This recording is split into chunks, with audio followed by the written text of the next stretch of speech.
I am your warrior. I am your justice. I am your retribution. I am your retribution. We will never, ever surrender to the woke mob. They are God-denying demons that butcher babies and hate this nation.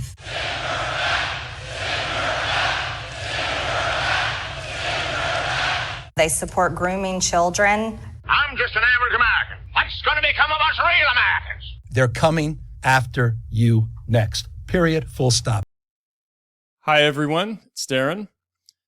Wanted to make a quick video here to share with you something that I found recently that I thought was quite interesting. And this was on a podcast that I listened to somewhat regularly, where they were interviewing a guest on the show. And this guest that they had said something that we've been saying in independence movement for quite a while, and I've been saying for a couple of years, and people have been saying much longer than I've been saying it. But it was very interesting to see somebody, again, who's not associated, as far as I know, with any of us, saying kind of the same thing that we've been saying for a while. And so the show is called Democracy-ish. It's one of my favorite podcasts. And the guest they had on is a political historian.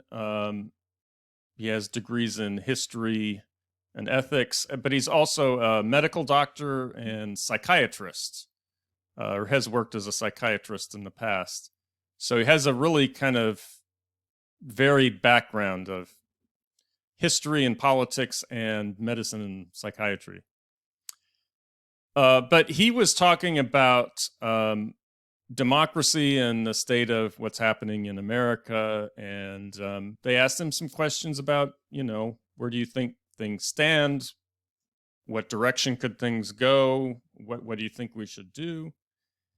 And he had some interesting comments. So that's one of the things I wanted to share with you. So it concerns something that we've been talking about for a while, which is what steps should we take here if things really start to go downhill in America, and if the country really starts continuing down this authoritarian, demagogic, fascist direction that it seems like it's hell-bent on going down.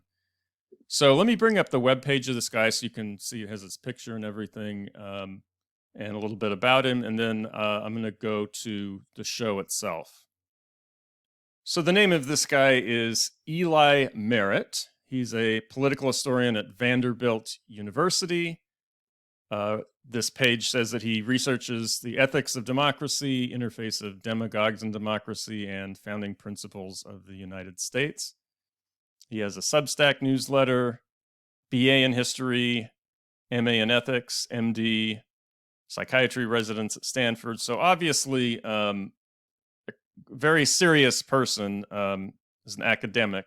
As I said, I'd never heard of him before, but apparently he's pretty well known and respected. So this is not some fringe person, on the fringes of what people think. So I'm going to bring up the show and play just a little excerpt. It's only like a minute and a half. It's not very long, but I'm going to play it and then talk about it a little bit. The real question is, if authoritarianism continues to grow in our country, what are those of us who love democracy and liberty and freedom, what are we going to do? What are we going to do? It's up to us. So that, that could take us to the important question of how important it is at times of crisis like we're in now for people to recognize that democracy is a political system of the people, and that getting involved in some way on the right side of history behind ethical constitutional democracy, another piece I'll add, rooted, believe it or not, rooted in malice towards none and charity for all, is the direction to go. And whether that wins the battle in a year or 10 years or 20 years, I don't know. But that's the beauty of life, those things. So democracy, if we lose it, it will be resurrected. Who knows what will happen in our country? We could divide, balkanize into separate countries. Maybe one of those, and I'm not talking in 10 years. I don't know. We don't know what the future is. But I can tell you this.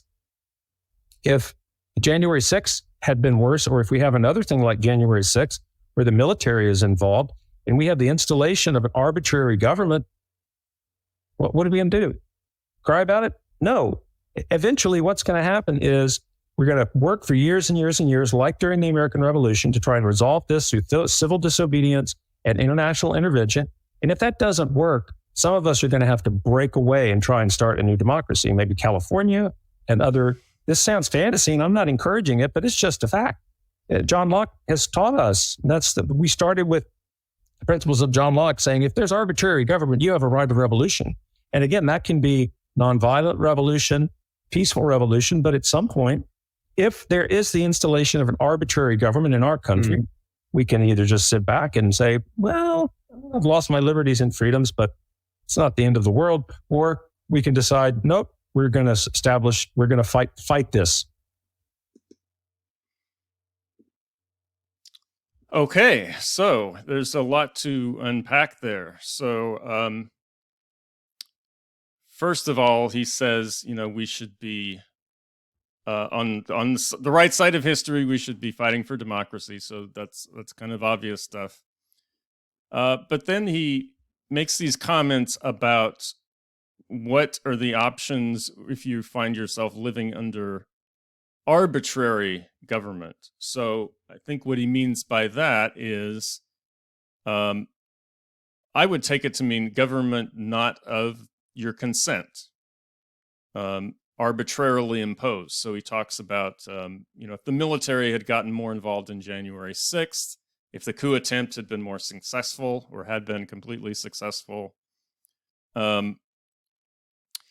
if there's an actual authoritarian, anti-democratic, illegitimate government that is in control in the United States, and I think that's on the table right now, then what do we have recourse to? And he's saying that if that is the case, then you have a right to not accept that government.